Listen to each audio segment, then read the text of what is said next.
Well, you guys asked for it and we have it now. We just did a review of the Rega Planar 8, and a lot of you asked, how does it compare to the Planar 6? So we've got a Planar 6, which came out about a year ago, and the newly introduced Planar 8. And we're going to give you a comparison of what all the similarities are and the differences.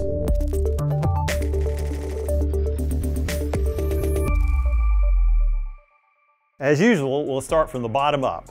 The feet are actually exactly the same on the Planar 6 and the Planar 8.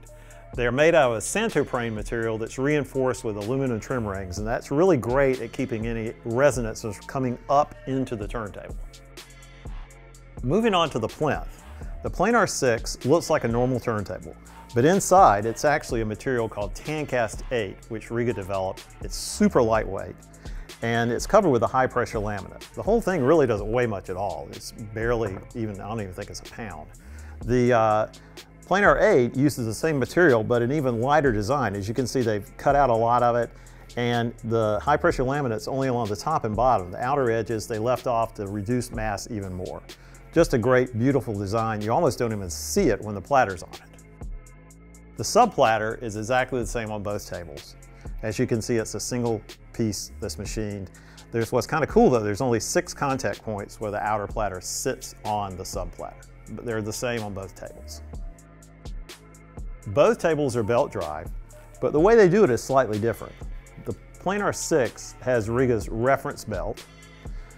With the Planar 8, Rega worked with some chemists to come up with a new belt material called EBLT that just is super even. And the pulley has actually 2 slots in it, and this is a dual belt drive. There's 2 belts, which provides better speed stability. Rega on their $45,000 Naiad turntable uses 3 belts, so this is kind of like that in the way it's set up.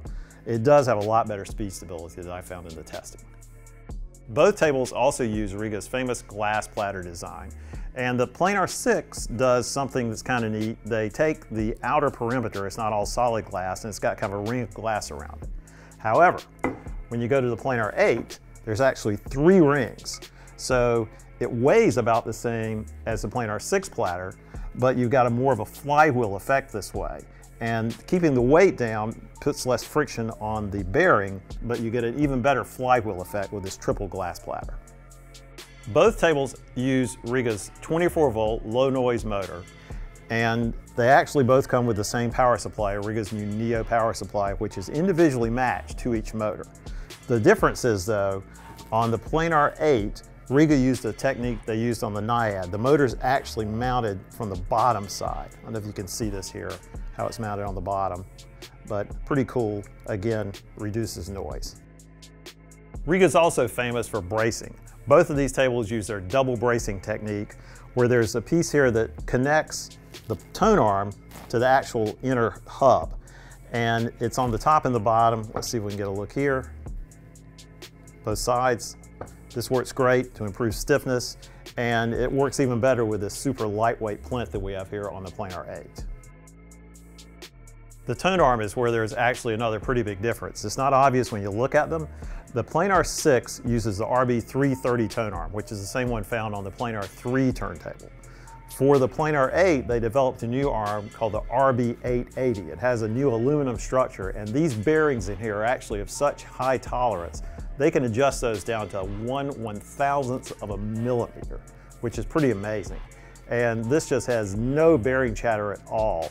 This is one heck of a great Tonearm. So now you can see we've got the dust cover on the Planar 6, which is a pretty standard dust cover, great dust cover. But so how do you cover up something that looks like a Planar 8? Well, they come up with a pretty cool design. There's a little hole here, this fits in the hole, and you just drop this on here, and you're good to go, covers it up. Looks a little odd, but does the job. And of course, we prefer the look with the dust cover off. Finally, we get to the cables. They're actually made out of the exact same material. However, on the Planar 8, you get a nicer locking connector here, which gives a more solid connection. But the actual cable material is identical on the 2. So how do they sound? We've sold a ton of Planar 6s, and it is one heck of a great turntable for the money. We tested the Planar 8 with Rega's Affetta 2 moving coil cartridge.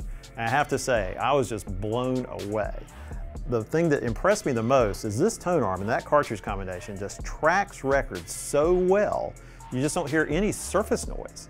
It was just incredible. Sure, if there was a big scratch on the record, you'd hear a pop, but none of that typical background noise you hear on some vinyl. It was just gone. The bass was amazing, soundstage, incredible, very dynamic, just super fun to listen to. I found myself just tapping my foot constantly to every piece of music I put on. This is a great table. This is an amazing table. So which table is right for you, the Planar 6 or the Planar 8? It really depends upon what your system consists of and where you want to take it. But remember one thing, your system is only as good as where the sound begins. Everything starts here, so if you don't get the information off the vinyl, you're not going to hear it all. I would highly recommend, if you're considering the Planar 8, to go ahead and get the Effetta 2 cartridge. That's how I tested it. It sounded amazing, and you save like $700 on the package deal Rega has put together. If you have any other questions, please feel free to come into our showrooms if you're in the Raleigh or Charlotte area, or you can call in or chat with us at audioadvice.com. If you like this video, please consider subscribing and hitting the little bell button to get notified when we release a new video. Thanks, and we'll see you next time.